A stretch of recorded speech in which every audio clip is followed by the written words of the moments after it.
ખાસ કરીને સૌને મારી હેપી દિવાળી।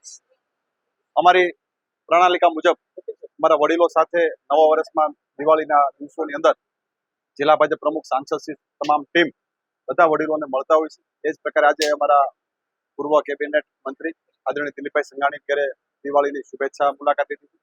દિવાળીના દિવસોની અંદર એમના પરિવાર સાથે મળીને એમના આશીર્વાદ મળી શકે એ પ્રકારની વાતચીત કરી અને નવું માર્ગદર્શન મળે એ પ્રકારે એમની સાથે વાર્તાલાપ પણ કર્યો। અને ખાસ કરીને દિવાળીના પર્વની બધાને હું ખાસ કરીને શુભેચ્છા આપું છું। નવું વર્ષ બધા માટે સુખમય આરોગ્યમય નીવડે એ બધાને શુભકામના પાઠવું। મારી પાસે પધાર્યા ન પધાર્યાનો સવાલ જ નથી।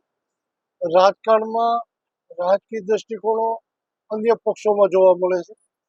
ભારતીય જનતા પાર્ટી એક પરિવાર ક્ષેત્ર બોલતા હોય છે। જો એનો આપણે કંઈ સાંભળ્યું હોય એ કરતાં પણ ભાઈ કૌશિકભાઈના પિતાશ્રી એટલે કાંતિભાઈ, અમે બાળપણના મિત્રો, એક સાથે હાઈસ્કૂલમાં 8મા ધોરણથી અમે અભ્યાસ સાથે કરેલો, એટલે એક પારિવારિક સંબંધો છે। કદાચ ઉર્જા મંત્રી ન હોય કે સીએમ થાય તો પણ જે રીતે અમારા પારિવારિક સંબંધો જે હોય એ રીતે સ્વાભાવિક છે કે મંત્રી થયા પછી એના માસીની ઘરે આવ્યો છે।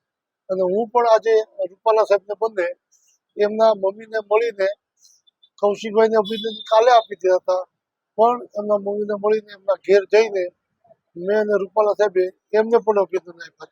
એટલે પારિવારિક સંબંધોમાં પદ વચ્ચે ક્યારે આવતા નથી। એક ગૌરવ અપાવે છે ભાઈ કૌશિક એક ઉર્જા મંત્રી થાય એની ઉર્જા એટલી પ્રભુ આપે કે સમગ્ર રાજ્યને એનો લાભ મળે, અને એના માટે મારી શુભેચ્છા।